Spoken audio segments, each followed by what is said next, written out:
சிம்லா நம்மள எத்தனை பேருக்கு சிம்லாவை பற்றி தெரியுன்றது தெரில. இந்தியாவில் இருக்க ரொம்பவுமே ஒரு ஃபேமஸான ஒரு டூரிஸ்ட் பிளேஸ் சிம்லா.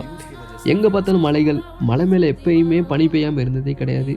பெரிய பெரிய பிரிட்டிஷ் காலத்து கட்டிடங்கள், அமைதியான சாலைகள் அப்படின்னு சொல்லிட்டு இருக்குது டூரிஸ்ட் பிளேஸ். சாலையில் பார்த்தீங்கன்னா ரொம்ப ரொம்ப எல்லா டூரிஸ்ட்டுமே வந்து விசிட் பண்ணுற அந்த பிளேஸ். இரவு 12 மணிக்கு பிறகு சில சாலைகளில் நடக்கிற காலடி சத்தம், திரும்பி பார்த்தா யாரும் இருக்க மாட்டாங்க. மூடப்பட்ட பழைய கட்டிடங்கள் விளக்கு எரியாமல் இருக்கிறது, ஜன்னல் திறக்கிற சத்தம், கதவு தட்டுற சத்தம். ஆனால் அது மனிதனால் பண்ணப்பட்ட சத்தமே கிடையாது. இங்கே வந்த டூரிஸ்ட்டை இங்கே யாரும் தங்காதீங்க, இப்படிலாம் இன்சிடென்ட் நடக்குதுன்னு சொன்னால் கூட யாருமே நம்ப மாட்டாங்க. ஏன்னா சிம்லாவோட அழகு அப்படி. அழகு இருக்கிற இடத்துல தான் ஆபத்து இருக்குன்ற மாதிரி அந்த சிம்லாவை பற்றின நிறைய நிறைய நிறைய ஹாண்டட் ஸ்டோரி நிறையவே சுற்றிக்கிட்டு இருக்கு. தமிழில் எத்தனை பேர் இதை பற்றி பேசியிருக்காங்கன்றது எனக்கு தெரியல. அங்கே போகிற டூரிஸ்ட்டுமே தங்காதீங்கன்னு சொன்னாலுமே யாரும் நம்ப மாட்டாங்க, ஏன்னா சிம்லாவோட அழகு அப்படின்னால.